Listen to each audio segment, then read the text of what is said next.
Thank you very much, Deputies, and thank you for your questions and your contributions. I will answer as many questions as I can, but also recognise that I can provide a further briefing for Deputies on a technical basis, and I'm very happy to come to the committee where we can do more back and forth. It is important that Deputies have the opportunity to contribute in this House as well, but please do, as I always try to do, let me answer as many questions as I possibly can, recognising that there's some duplication with those questions.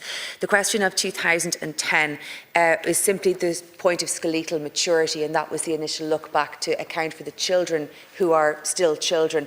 I don't think it should be necessarily cut off at that point, Deputy.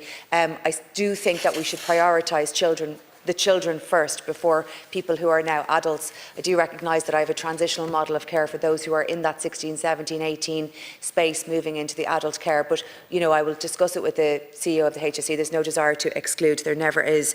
In relation to the age of 7 that was brought up by 2 deputies, this was a clinical audit between the ages of 12 months and 7 years, designed to try to capture the experience between 2021 and 2023. Again, doesn't seek to exclude the other experience, but it's about a clinical audit within those parameters. So it's not limited to that. And again, I have to be really clear that it was an anonymised audit. So there's no way, and I said this on Friday, but please allow me to say it again. There's no way that a parent can ring up and say, "Was my child in that audit?"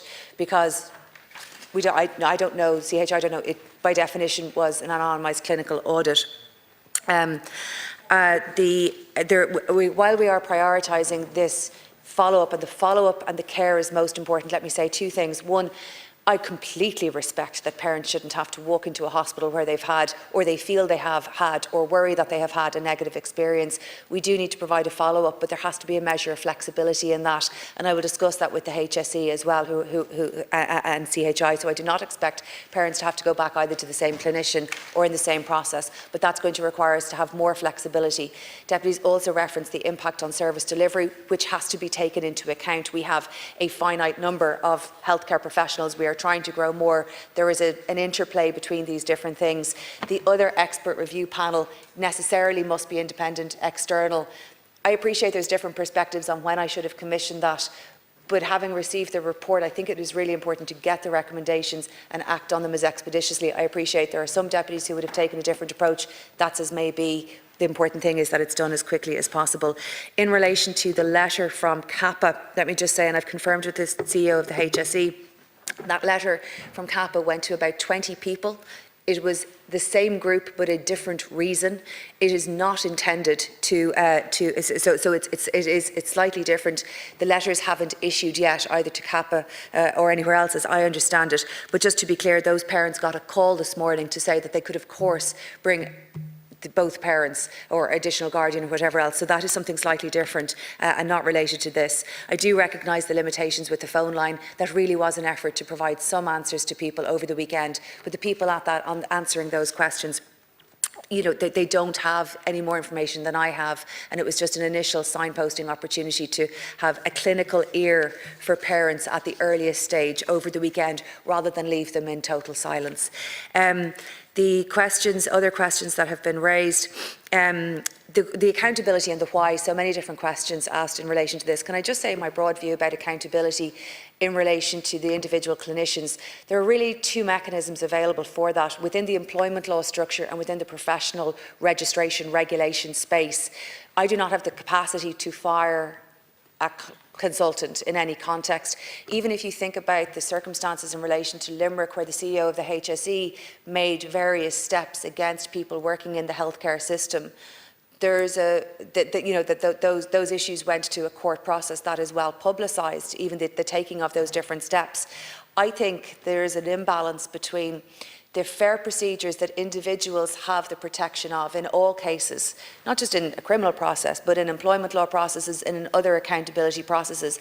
The balance of protection that is given to the individual and their fair procedures, which are constitutional protections, versus the balance of the broad public good and getting information out there. So many things are hampered by, not hampered by, but we have to go through fair processes, we have to behave in the correct way, and there are good reasons for that. But I do wonder about that interplay over time, and I think it's something this House should reflect on more broadly. It is the case, Deputy Rice, that explanations were advanced by surgeons which were discounted by the auditor. It is therefore the case that surgeons were contesting, at least within the audit process, the findings and advancing alternative explanations which were not stood up. I am not aware of legal proceedings, though that doesn't mean that they won't yet be taken. In relation to the trust about the running of CHI more broadly, I have said clearly, and let me say again, that this is something that I am looking at in the round, that there is a way to go on this, and I will work with deputies, particularly those on the Health Committee, in relation to this. In relation to the why, and this question has come up in a range of different ways, motive, financial, a whole range of different questions. The straight answer is that I do not know the answer to that at this point. And neither was it investigated in the clinical audit, though I do think it is an exceptionally important question, and the Taoiseach articulated it this morning.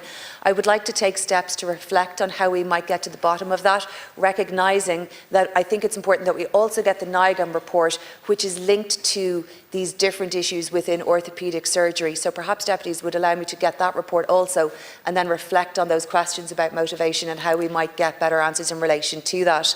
I am not discounting anything in relation to motivation, and I'm always very interested to hear deputies' perspectives on that. But let's perhaps get that NIGAM report and then reflect on how we would think about the mechanism for that as well. Can I say in relation to the public-private system more broadly, that, and I just want this to be completely clear, I am an advocate of public health system. If people want to have private health insurance and go to private hospitals, they are welcome to do that. This is a free country. I am a minister trying to implement a public system with no other interest in it. I am an advocate for the full implementation of the public-only consultant contract. I will be taking further steps to try to remove the perverse incentives, whatever you want to call it, that have led to, that feature today because of the overhanging mix of public-private activity. You will not hear me, being dissuaded from that. It's very, very important. But it is also important that we use the levers that we have to address the waiting lists where we can, because what that means is our constituents, our people getting operations today instead of some other time while we all go on this transition together. But I am an advocate of a public health care system.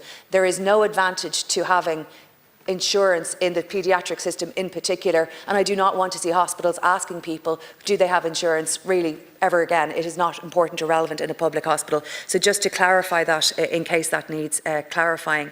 Can I just take the last 2 minutes to say that while I have tried to answer as many different questions as I can in relation to this report, I appreciate that I've come in here this evening and I've spoken now for nearly 25 minutes at the beginning and the end of the report in a very governance-focused, executive sort of way, trying to answer the questions that are rightly asked, to try to set a direction of policy change, to try to set a direction in terms of accountability.